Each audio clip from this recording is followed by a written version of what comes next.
Alternativa Sonora.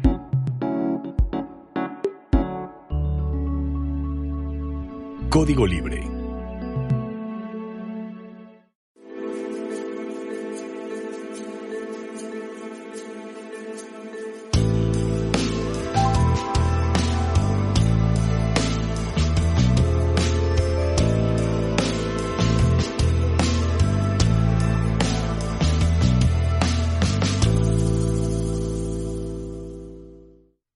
¿Qué tal, amigos de Código Libre? Bienvenidos a una emisión más de Resiliencia en Línea. Hoy tengo el gusto de estar acompañado por Daniel Pineda. ¿Cómo estás, Daniel? Bien, Carlos, ¿qué tal? Gracias. 5 de mayo, se viene un 5 de mayo más. Sí. Nos sirve para platicar sobre los libros de Paco Ignacio Taibo II, que vienes muy preparado. Y si se da el tiempo, si se da la posibilidad de qué onda con esos temas, pero de su vigencia en la actualidad, que yo diría que son muy vigentes.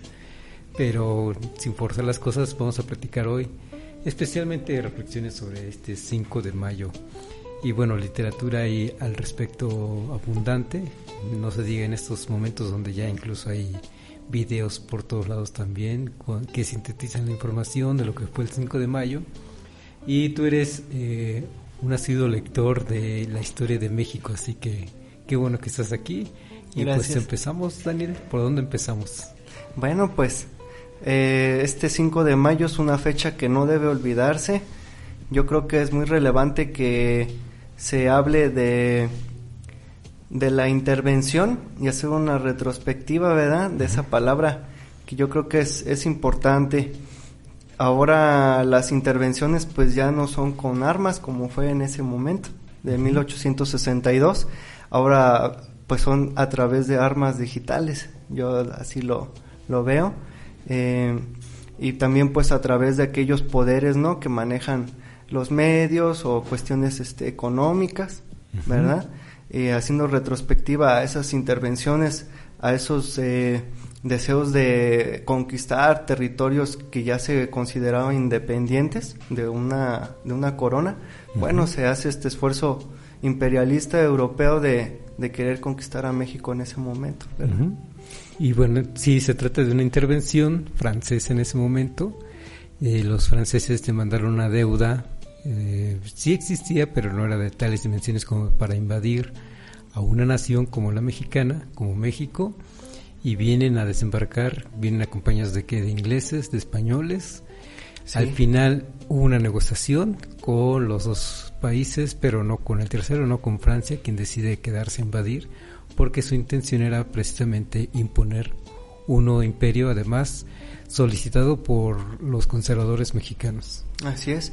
Sí, era una armada tripartita, 3 naciones, Inglaterra, España, claro, Francia, y a través de los tratados de la soledad se llamó, fue como pactaron con con Inglaterra y con España para no hacer invasión.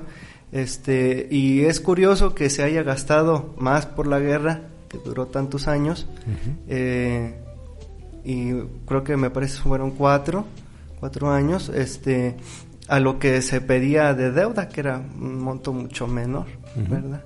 Que además pues la deuda no se termina, seguimos endeudados y no por ello las naciones andan invadiendo a las otras naciones deudoras.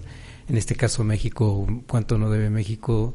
Algo así de cerca de 500,000 millones de dólares, y no por eso nos andan invadiendo, ¿verdad? Porque ahora la lógica es otra, precisamente. Sí, dicen que esa deuda hasta el 2070 más o menos se terminaría. Puede con otros gobiernos como los anteriores aumentar, así que puede dispararse el número, ¿verdad?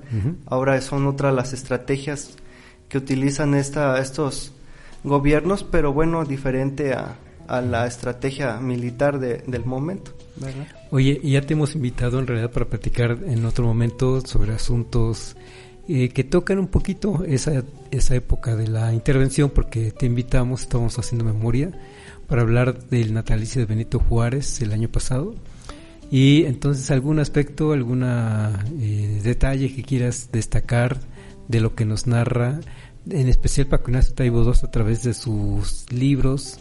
Patria, son 3 tomos, ¿verdad? 1, 2 y 3. Y no sé, ¿algo que quieras destacar al respecto? Sí, claro. En el tomo 2, en la intervención francesa, se habla detalladamente, e incluso el autor hace una situación de análisis tan importante, de una revisión muy detallada con respecto a todos los elementos militares que giraban alrededor de las estrategias, tanto mexicanas como francesas. Él incluso tuvo que acudir a Europa a revisar enciclopedias militares de esos tiempos, informarse bien.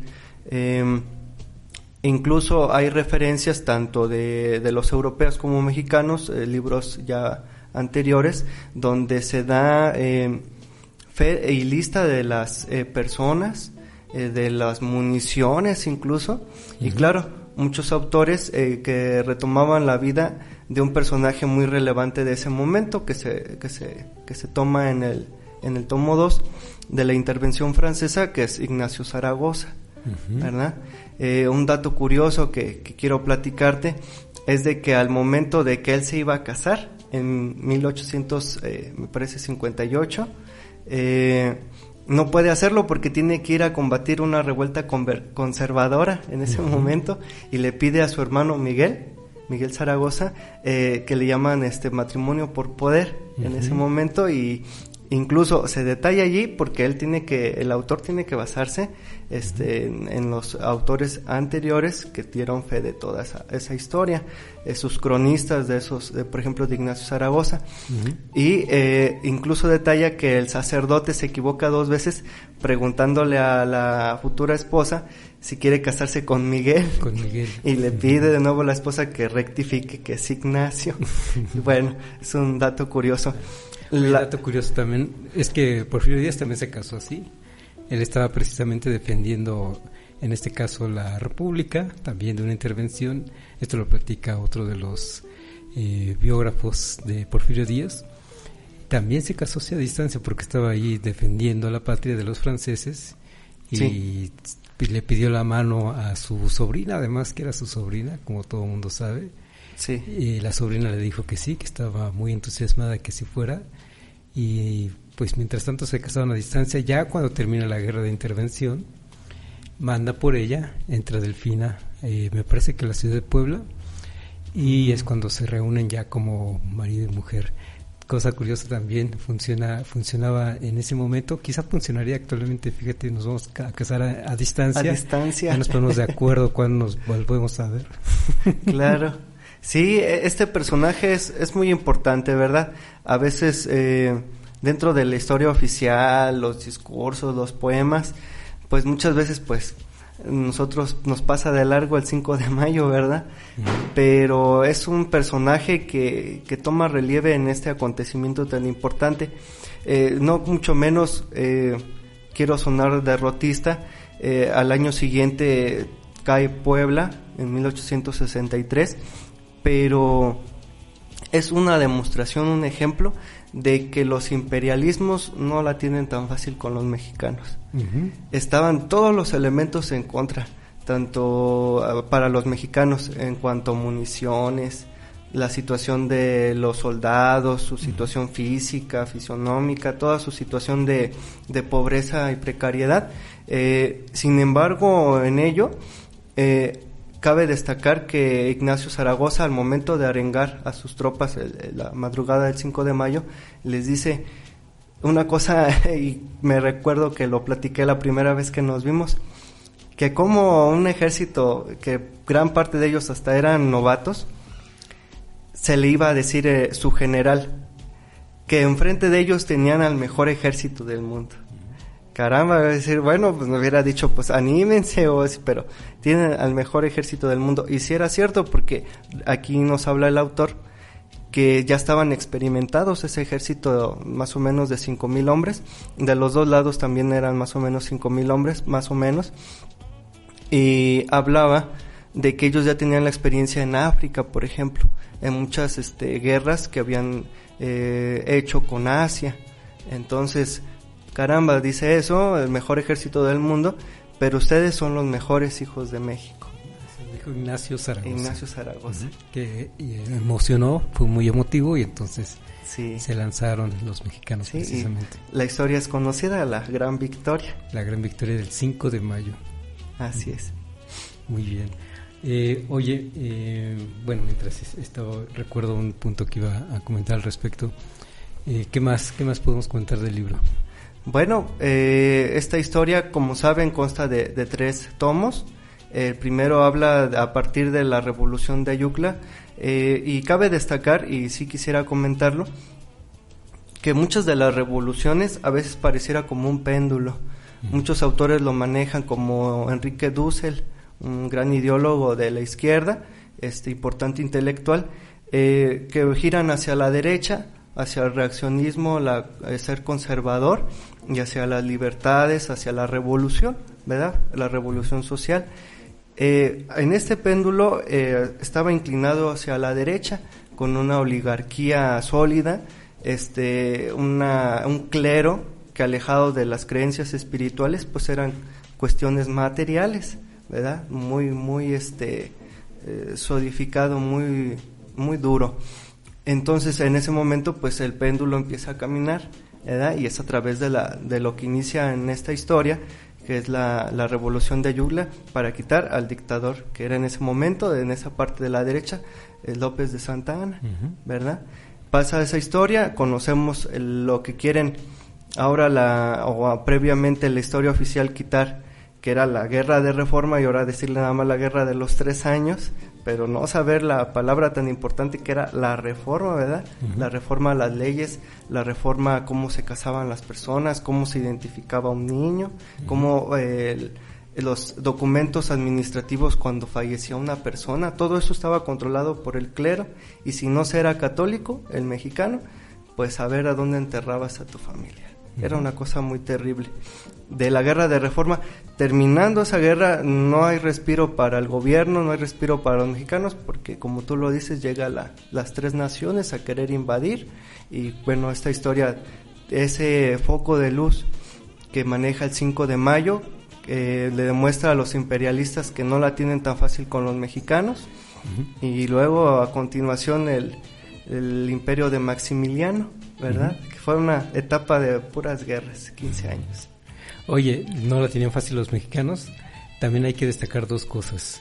Una, que el presidente de la República, Benito Juárez, nunca renunció. Había sido derrotado su ejército, digamos. Él había llegado hasta el norte, pues huyendo, digamos, de esa intervención francesa, porque sabía que si caía se desmoralizaba el país.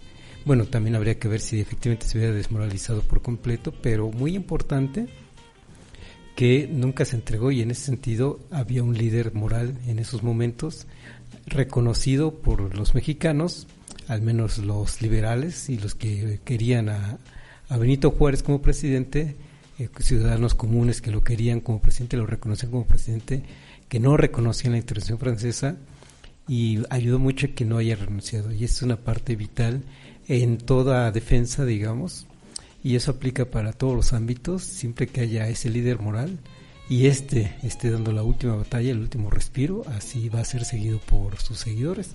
Dígase Ignacio de Zaragoza, que efectivamente con ese liderazgo moral que tuvo para sus tropas logró que tuviéramos un triunfo el 5 de mayo.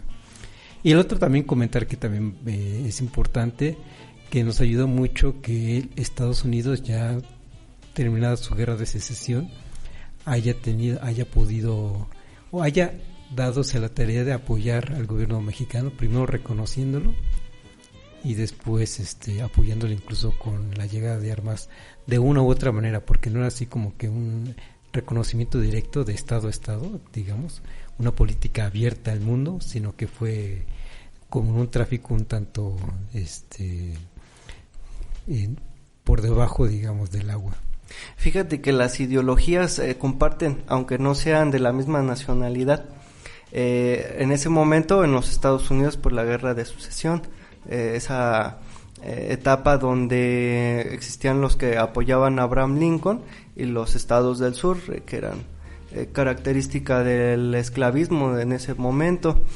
Los esfuerzos del gobierno de Lincoln por tratar de apoyar militarmente a México, fueron, yo creo que hasta menos que escasos. En el libro está bien documentado que fue cosa pues de nada las armas que pudieron apoyar de alguna manera aquellos patriotas que se identificaban con que los imperios europeos no entraran a América, ¿verdad? Y claro, obviamente Estados Unidos veía como una amenaza, claro, que México cayera y pudiera instalarse una colonia francesa, un establecimiento de un imperio extranjero. Y claro, comento lo de las ideologías porque aquellos grupos que no querían a Abraham Lincoln, que no querían quitarlo de la esclavitud, pues compartían, ¿verdad? Coqueteaban con las ideas imperialistas, sobre todo con los conservadores mexicanos, y ellos sí que bastante apoyaron de alguna manera a las milicias militares, toda esa parte militar, económicamente, con armas, con hombres, y muchos, ahí sí que hubo apoyo. En la parte republicana fue escasísima. Ajá. Y también recordemos, vale la pena recordar que cuando López Obrador se vio obligado a visitar a Donald Trump antes de que dejara la presidencia, lo que se le ocurrió, me parece que de manera muy sabia, fue visitar precisamente el monumento a Abraham Lincoln. Claro, para hacer ese simbolismo, ¿verdad? Conectarlo con la República. Sí, es una situación muy interesante y es algo que mucho la derecha quiere achacarle a Juárez, hasta el punto de que, tú sabes, los jóvenes, los estudiantes muchas veces acuden a plataformas de video donde pueden conocer más, a estudiar, y hasta en ese punto, en esas plataformas, ponen ahí a un Juárez con su sombrero del tío Sam. O sea, el chiste aquí es, yo sí lo veo ideológicamente, derrumbar la República. Ajá. Sí es cierto, Juárez cometió muchísimos errores, podríamos hablar de eso, pero es como el símbolo que representa una resistencia republicana. Eso es lo que se quiere combatir. Uh-huh. Oye, también por otro lado, es que muchas cosas apoyaron para que hubiera una victoria al menos el 5 de mayo. A fin de cuentas perdimos ese momento de guerra, digamos, a fin de cuentas se dio en esos momentos la intervención, se instauró el imperio, pero otro factor que también apoyó a que tuviéramos esa victoria el 5 de mayo es que los franceses a fin de cuentas no conocían el territorio de México, pensaron que podían ir tras los mexicanos que estaban huyendo en desbandada aparentemente, pero en realidad pues fue parte de la estrategia de los mexicanos, que finalmente los llevaron a unos lugares en donde no podían darles batalla precisamente los franceses hacia los mexicanos, y cayeron, digamos que redonditos por su soberbia, por su arrogancia, no vieron la trampa en la que estaban entrando, y así resultaron vencidos ese 5 de mayo. Sí, y no es una cosa de demagogia, ni mucho menos lo que dices.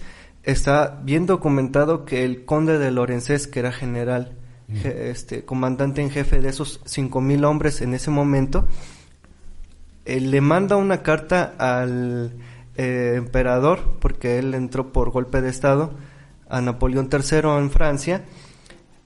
Usted en poco tiempo podrá venir aquí a México, porque soy dueño de México en este momento. Uh-huh. Eso es una falacia, estaba previo semanas antes del 5 de mayo. Uh-huh. Qué sorpresa, ¿verdad? Después de esa gran derrota de ese ejército experimentado, el conde de Lorenzés regresó a su patria. No es que regresa, que lo corren, ¿no? Porque ¿cómo es posible? Qué vergüenza de que no pudiste con los mexicanos. Y entonces lo cambian, digamos, de general. Incluso la ciudadanía francesa, Víctor Hugo, un gran escritor en ese momento allí presente, comparte la idea de muchos ciudadanos de cuánto se está invirtiendo, cuánto incluso de los impuestos de los ciudadanos franceses para una guerra infructuosa. Uh-huh. Tanto así que pues llega este personaje vencido a esa patria y pues refuerza ese discurso. Uh-huh. Sí. Además, bueno, de repente de una época a otra es un brinco histórico muy fuerte, pero ese ejército francés tan poderoso que tiene sus bases, digamos, militares, digámoslo así, yo diría, es precisamente con Napoleón, con las guerras napoleónicas, y es cuando un Napoleón quiere instaurar una república cuando hay una revolución en Francia, cuando quitan al rey, cuando le cortan la cabeza y instauran una república, al final de esa revolución es cuando precisamente llega Napoleón. Vamos, la revolución francesa no es Napoleón, pero sí le toca la última parte y instaurar su propio imperio, declarándose de emperador precisamente de Francia. Y eso es, digamos, como que la identidad, digamos, de ese ejército napoleónico o de ese ejército francés. Expansionista. Yo iba a decir de instaurar una república lo más democrática posible.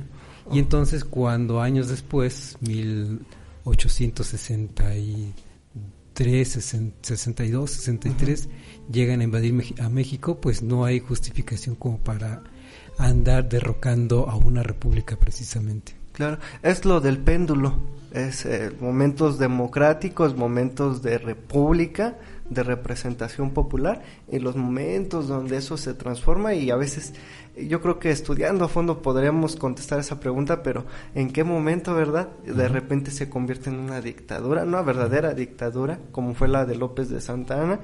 Tenemos una revolución de independencia y en algún momento pasa Iturbide, algunos presidentes, tenemos una dictadura. Y nuevamente pasan las revoluciones democráticas y luego nuevamente, ¿verdad? Con el momento de Porfirio Díaz y nuevamente continúa con la Revolución Mexicana de 1910.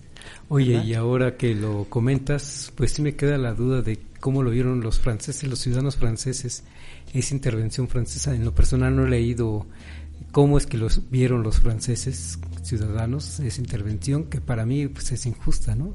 Claro. Para los propios mexicanos pues, era injusta, para Benito Juárez era injusta. Incluso Maximiliano trató de entrar en contacto con Benito Juárez diciendo, oye, tú y yo nos parecemos, deberíamos de platicar.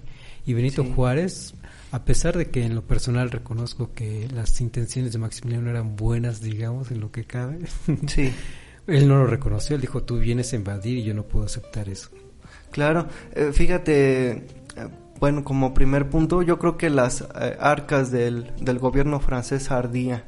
Entonces, pues, claro, tienen que echar mano de los impuestos de los ciudadanos. Entonces, yo creo que sí había una población politizada en ese momento. Y claro, grandes intelectuales como Víctor Hugo lo exclamaban en sus documentos, en sus cartas, de cómo este gobierno imperialista, pues, hacía una guerra infructuosa que generaba más gastos y pues que claro, no estaban a favor ni mucho menos de que lograran, ¿verdad?, ganar, que haya valido la pena ese gasto, al contrario, sino que se regresaran los franceses. Incluso ahora que comentas de Maximiliano, como Víctor Hugo intervino en una última carta hacia Juárez, pidiendo que no le aplicara el fusilamiento. ¿Verdad? Es algo muy interesante. Pidiendo por su vida. Sí, como yo creo que Maximiliano anhelaba bastante tener un propio imperio. No podía, yo creo que tal vez soportar la idea de que su hermano fuera el heredero a la corona y que él no pudiera gobernar tal vez con amplitud, por el hecho que llega a través de pues las bayonetas francesas, a partir de un gobierno monárquico, pero basado en el dominio francés, que dañaba a la población mexicana. Incluso en las cartas que se llegó a mandar a Juárez, le invitaba a que fuera una clase como de mayordomo importante del imperio, del Palacio Nacional. Obviamente, pues, Juárez, pues yo creo que hasta se reía, ¿verdad? ¿Qué pensaba este personaje que gastaba más en sus bailes que en construir hospitales y todo aquello que se dice que este liberal emperador quería lograr, ¿verdad? Oye, lo dices bien de las intenciones de Maximiliano de verse como emperador de algún lugar, porque en Francia no había posibilidades. E incluso anduvo de gira antes de ser emperador de México por América Latina, llegó a Brasil. Le gustó mucho el territorio y entonces cuando le ofrecieron ser emperador de México, pues sería padre. Y llega a México, y también de lo que narra otro historiador, Carlos Tello Díaz, que cuando llega a México y llega a ocupar su residencia, pues resulta que estaba lleno de chinches. Imagínate la casa presidencial de esos momentos lleno de chinches. Y entonces sí, sucede lo que dices, cambia los muebles, desde luego cambia la cama, cambia las vestimentas y cambia la forma de verse precisamente como gobernante, como emperador, a fin de cuentas, más a usanzas de cómo él quería verse como emperador. Ahí también la verdad es que le ganó también otra vez la soberbia o la arrogancia, independientemente, insisto, de las buenas o malas intenciones que haya tenido.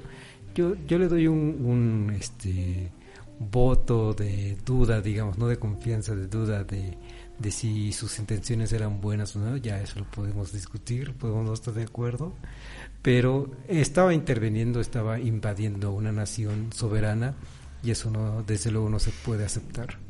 Claro, sí, yo invito a la audiencia que nos oye, que nos escucha, que sí adquieran estos libros. Está bien documentado estos libros, esta obra no es demagogia, está bien construido bajo una vasta bibliografía. Al terminar cada uno de los capítulos que lo constituyen, al final viene una bibliografía en una letra más pequeña, donde a veces hasta se abarca una hoja completa de pura bibliografía que constituye el capítulo. Sí. Ahí establece bien cuánto gastaba en panaderos, pasteleros, en damas de compañía, en los carruajes, todo aquello que constituía o que le daba su característica al imperio rococó. Oye, su avance, al menos en los primeros avances de los franceses de Veracruz hacia Ciudad de México, si algo pesaba y los detenía mucho era que querían cargar con el vino. Sí, 400,000 unidades.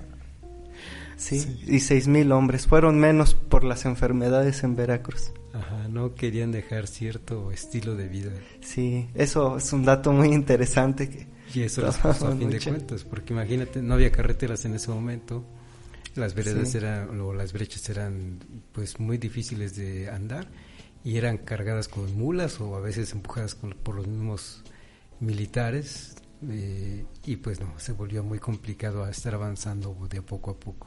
Sí, dice por ahí una persona que le comparto las lecturas, y dice yo creo que necesitaban beber para agarrar valor, nadie sabe. Sí, y hay varios detalles en los libros, como dices, también los voy a recomendar mucho, como lo decías al principio del programa. El armamento era muy distinto entre los mexicanos y los franceses. El de los franceses tenía más alcance.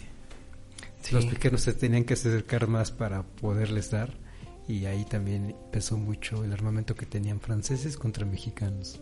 Sí, un dato interesante, me parece que eran muy avanzados los armamentos franceses, podían dar tino al parecer a 500 metros, medio kilómetro, y la comparación con México eran armamento incluso de la época de la independencia. Uh-huh. Entonces, al parecer el alcance era de 100 metros, arriesgarse 400 metros para ver si daba.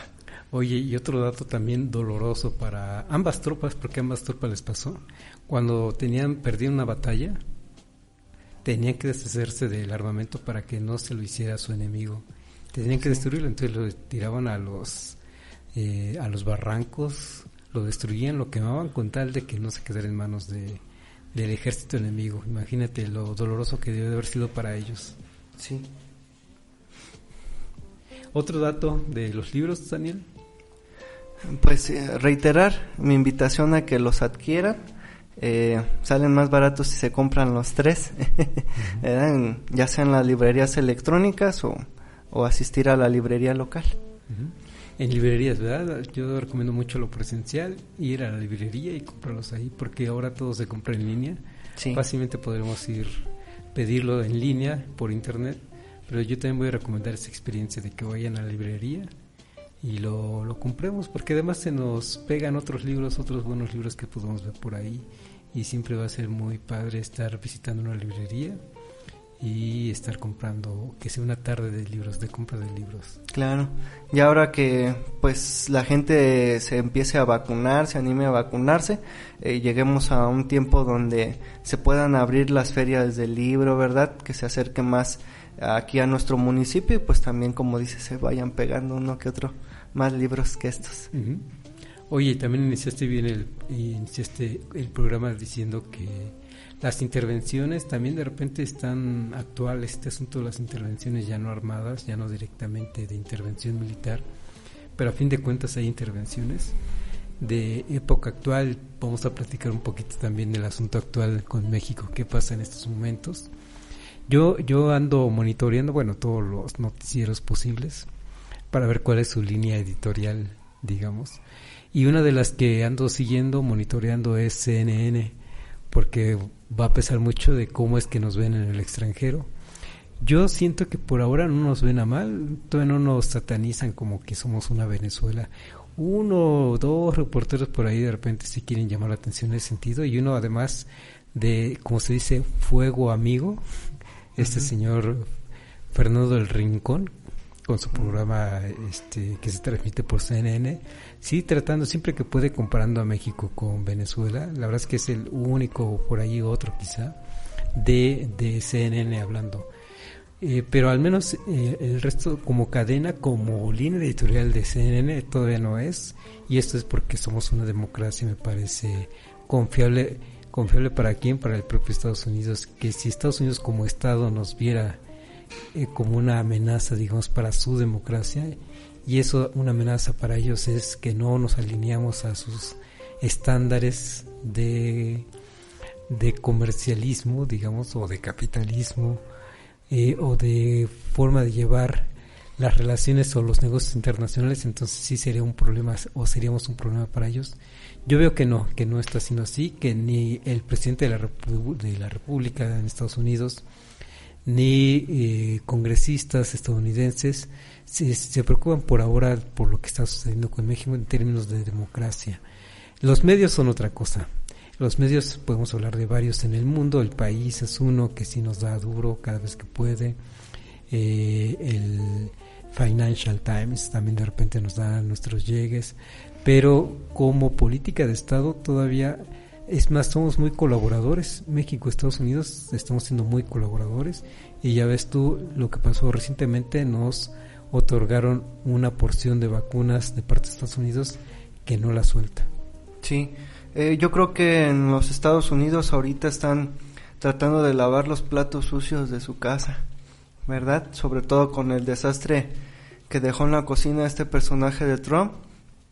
Y es curioso, muchos han de haber visto un video donde está en el Congreso, precisamente, avalado pues porque hay muchos de los que representan al Congreso o que son presidentes en esa instancia, comparten mucho, incluso son del mismo partido que el presidente Biden, aplauden de pie a este personaje al momento de anunciar ley para las personas LGTB, ley para apoyar la cuestión ecológica, un montón de leyes que solicita que en el Congreso se legislen y que estén presentes en su despacho ejecutivo, ¿verdad? Como el poder ejecutivo que es.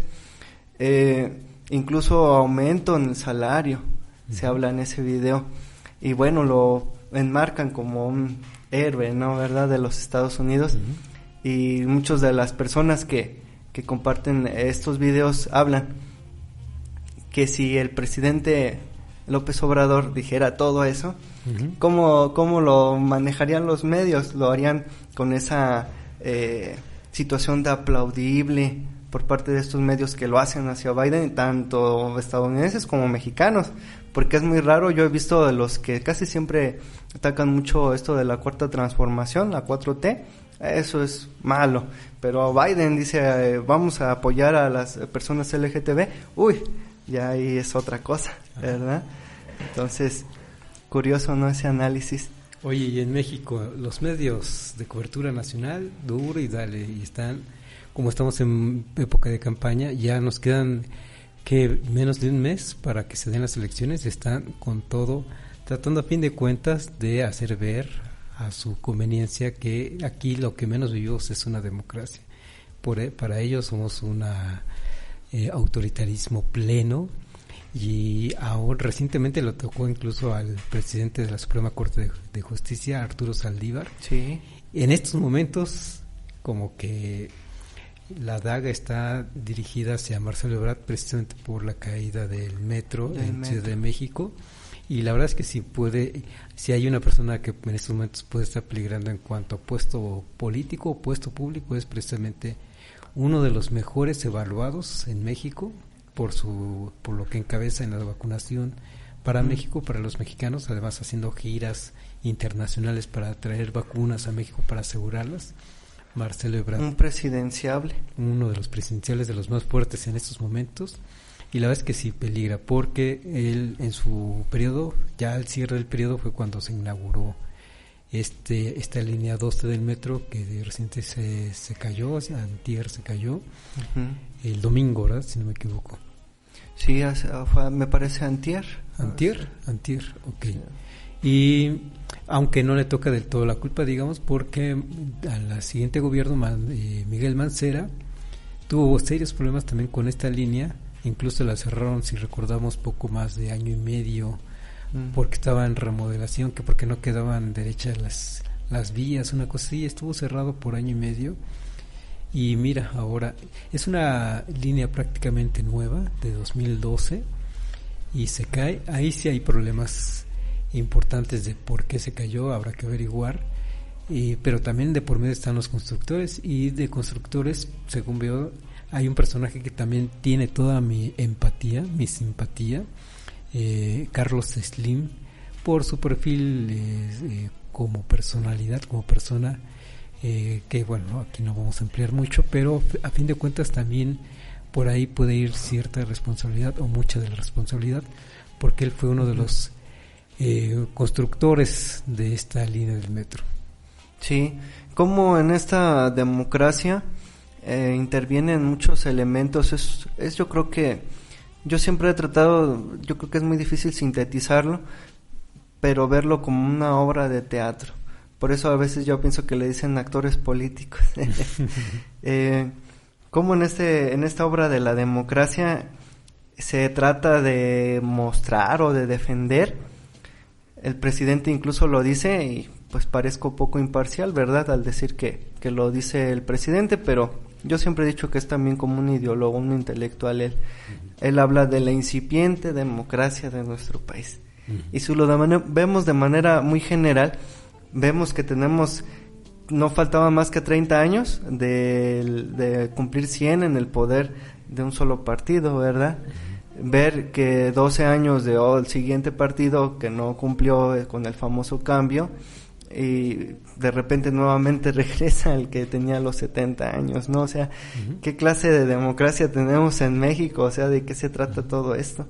Con los fraudes y todas las situaciones que se suscitaron, hasta ahora podemos ver algo que les arrebasó a estos supuestos árbitros de la democracia, pues de que 30 millones de mexicanos votaran. Sí. Muchos dicen que votaron con la panza, hasta así lo expresan. Yo lamento mucho esas afirmaciones, porque 30 millones con la panza no creo. 30 millones es, ¿verdad?, significativo.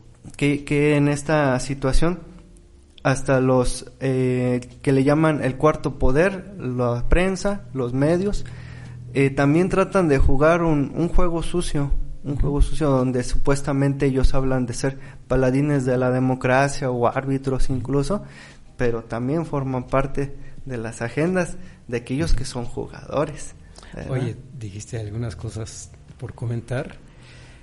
Sí, ¿cómo es que se va posicionando el PRI sin moverse mucho, sin despeinarse mucho? Hoy está viendo una de las encuestas de varias que están saliendo. Sigue a la cabeza Morena para hacerse cargo del Congreso del país, con 40%, si no mal recuerdo, de preferencia electoral. Y la segunda fuerza es el PRI.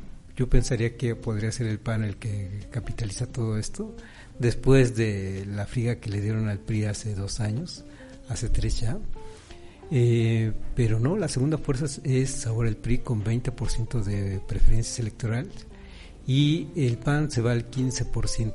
Si empezamos a hacer ahí sumatorias de esa derecha que quiere tener fuerza en el Congreso, bueno, podríamos hablar de un 35%.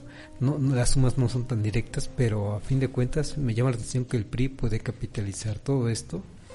Todo esta, a mí me parece, estoy de acuerdo contigo, que hay una guerra sucia impulsada por los medios de comunicación nacionales que si tratan de de resaltar todo lo malo que puede tener esta llamada cuarta transformación, pero ocultan todo lo sucio que a la fecha prevalece. Y uno de esos casos que le viene muy bien, este asunto de la caída del metro en Ciudad de México, le viene muy bien al gobernador de Tamaulipas, que acaba de ser desaforado para que enfrente la ley por evasión fiscal, al menos por este delito sí está siendo acusado, y ahí el Congreso local no lo quiere entregar, y así como nos fajamos los pantaloncitos, digamos, o así como el INE le tumbó dos posibles gobernadores, dos virtuales gobernadores a Morena, uno de Morelia, uno de Michoacán y otro de Guerrero, que se fajen los pantaloncitos también el Congreso de Tamaulipas y que entreguen a ese presunto delincuente.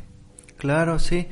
Como estos institutos han siempre sido como parasitarios, han sido una situación de vivir de las arcas de nuestros impuestos y jugar este juego de una supuesta democracia incluso se habla de que los otros candidatos a la gobernatura de estos dos estados tampoco entregaron a tiempo lo que se le achaca a estos personajes que los quitaron de las candidaturas. No cumplieron con su entrega de reporte de gastos de precampaña. Entonces, ¿de qué se está hablando? O sea, ¿cómo tratar de informarnos y ver que estos supuestos árbitros, instituciones democráticas, autónomas a cualquier partido y gobierno, qué prestigio van a tener al momento de que la gente se informe o se está informando de que son parciales? Uh-huh. Que no son árbitros de esta situación democrática, ¿verdad? Queda entredicho su El problema es que antes no lo hacían, incluso se hacían de la vista gorda por tanto fraude que había en el país, y ahora sí aplican el rigor de la ley, porque también, lo voy a decir en lo personal, lo que percibo, están aplicando la ley de muy, muy estrictamente, pero el INE en este momento aplicó la ley.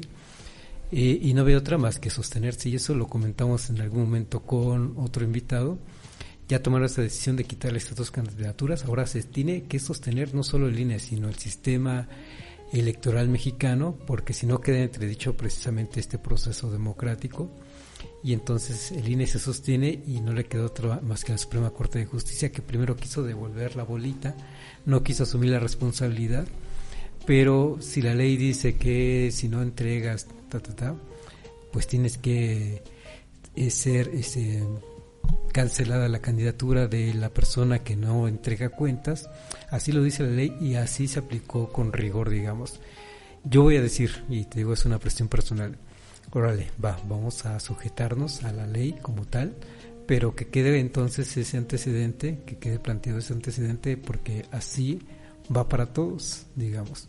Y entonces por eso digo que si ahora le toca a el gobernador de Tamaulipas enfrentar la ley, pues que se pongan los pantaloncitos los panistas y el mismo gobernador, y que enfrente la ley, así como lo están enfrentando otras personalidades públicas nacionales, para precisamente abonar a la democracia en México.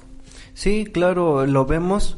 Yo invito a la audiencia que también incluso en el mismo Face podemos encontrar fuentes no oficiales, bueno, sí del gobierno, pero con rigor periodístico.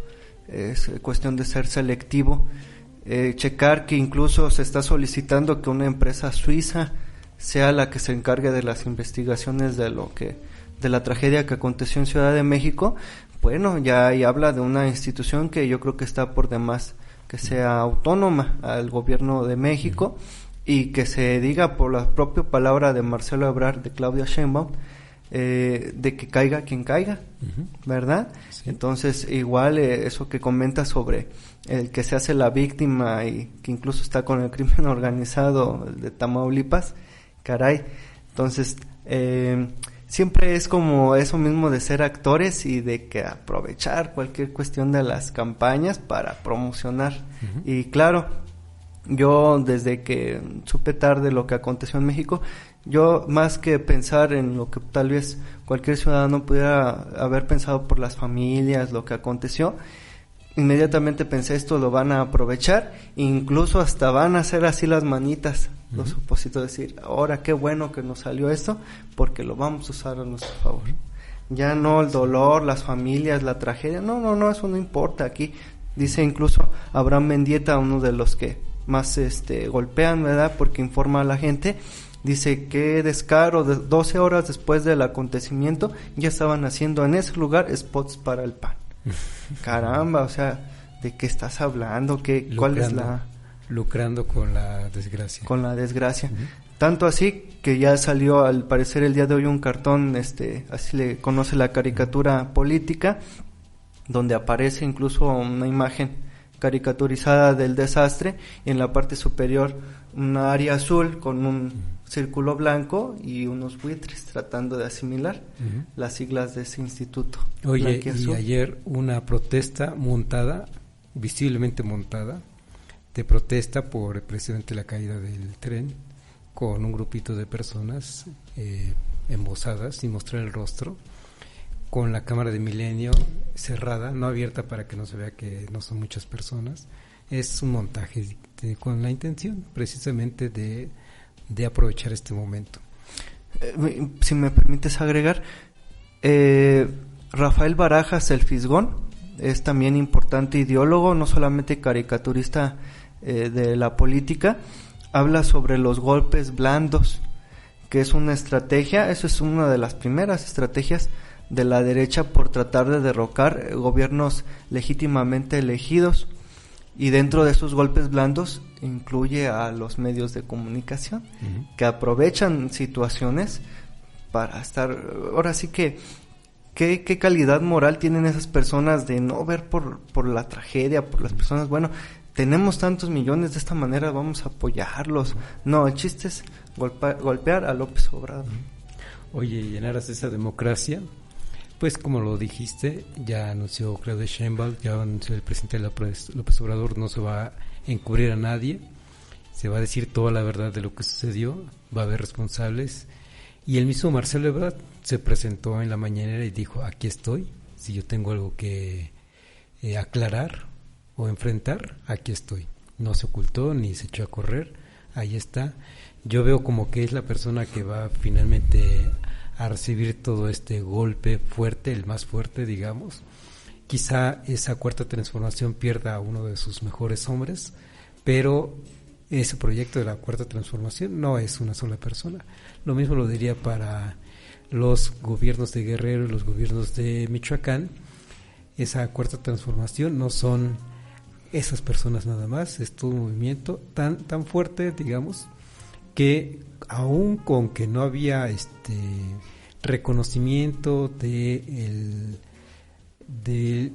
candidato de Michoacán y de Guerrero, aún así estaban más fuertes en las encuestas, estaban muy fuertes e incluso subiendo puntos, aunque no estaban en campaña porque estaban suspendidos. A fin de cuentas se les canceló y ya se les pasó el lugar a otras personas, a otros candidatos, quienes lo van a capitalizar, y esto es porque esas candidaturas no son de las personas, son precisamente de todo un movimiento que se está viendo en México, yo diría todo un movimiento democrático que en estos momentos está a prueba, y yo diría que a fin de cuentas los mexicanos vamos a ganar, que pueden mover un poco las preferencias estos medios nacionales con esa campaña sistemática en contra de esa cuarta transformación, sí, y se ha visto cómo es que algunos candidatos de la derecha conocida, del PAN particularmente, se están apuntalando hacia la alza, dígase Baja California del Sur, dígase Nuevo León. Bueno, Nuevo León está, pero el de Movimiento Ciudadano, pero yo diría que es la misma cosa, digamos. Le dicen el PAN chiquito. Sí. Querétaro, no se diga, también apuntalando hacia esos partidos, pero a fin de cuentas se ve que la preferencia sigue estando para esa llamada cuarta transformación y se ve en ese 40% para el Congreso destinado a Morena. Y bueno, falta ver precisamente el cierre que va a estar muy bueno, yo diría, de campaña, porque precisamente mientras los medios nacionales están con su agenda, el presidente de la República también está con su agenda y está poniendo a los grandes corruptos del país en la cárcel. Sí, yo creo que los intervencionistas están buscando de una manera rabiosa tratar de ganar esa mayoría en el Congreso para frenar las propuestas del presidente y todas las reformas que son a favor del pueblo. Quedan sí bastiones blanquiazules en las gobernaturas. Querétaro, Guanajuato, casi siempre por tradición son azules, pero realmente donde ven que está el peligro es en la Cámara de Diputados, ¿verdad? Cómo estos personajes incluso ingresan de una manera más discreta que como lo observé, chico yo, ¿verdad? Pero al estudiarlo, en 2006, incluso de una marca conocida de jugos, hacía mofa en sus comerciales de lo que aconteció con Bejarano, ¿verdad? Donde aparece un personaje con su smoking, recogiendo billetes en una mesa y cae el jugo encima de él. Entonces, de esa manera, como tan groseramente abierta, golpeaban, ¿verdad?, a este personaje, en ese momento candidato López Obrador. Y ahora, de una manera mucho más discreta, a través del Va por México y todos esos personajes oligarcas que financian todas esas campañas. Ahora lo vemos con los spots donde la destrucción de México y todas esas situaciones, ¿verdad? Bueno, que no se nos olvide que esta alianza PAN, PRD, PRI son la franquicia de Va por México, que es la compra directa de Va por México y particularmente entonces de este señor Claudio X González. Sí. Oye, últimos comentarios porque ya se acabó nuestro programa. El último que quería yo es que, como además no les alcanza todavía, pues tienen que echar mano del INE que les echa la mano, y entonces les tumba 2 gobernadores, y además trata de poner candados para que no haya plurinominales a favor de la Cuarta Transformación y que vayan a estos partidos. Qué casualidad. Y entonces, pues, si algo está sucediendo, y es una apreciación que también tengo, es que el INE sí está siendo parcial y está jugando a favor de estos partidos de derecha. Sí, yo invito a la audiencia a la reflexión, a que veamos esta como una oportunidad de plantearnos, como todos los ciudadanos que mantenemos a estos institutos autónomos como el INE, a reformar, no desaparecer, a reformar. Es necesario que este instituto se reforme, se cambien consejeros como Lorenzo Córdoba, apellido Murayama, Ciro Murayama. Es necesario que eso se reforme, se limpie y cambie. Un Lorenzo Córdoba que le encanta en los medios, que se manifiesta como político, más como líder neutral de las elecciones. Le encanta la imagen, vender la imagen. Sí. Y bueno, tristemente, y tratemos entonces de terminar bien, digamos, este proceso electoral. Ya una revisión por el INE se verá.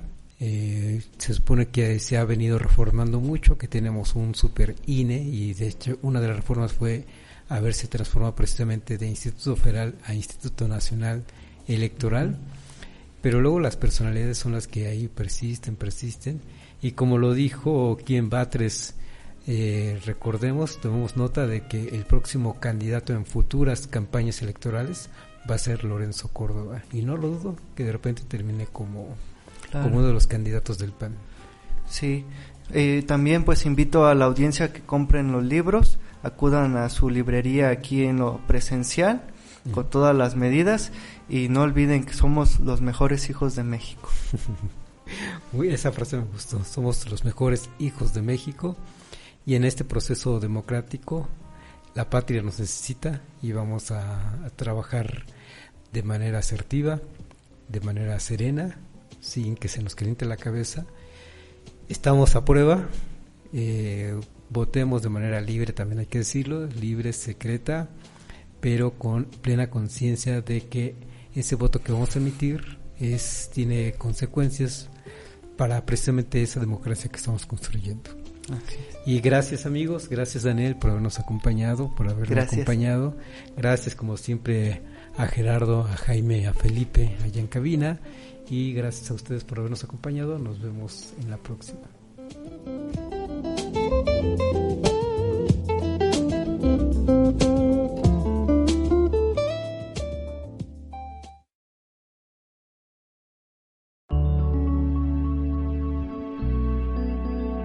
Código Libre.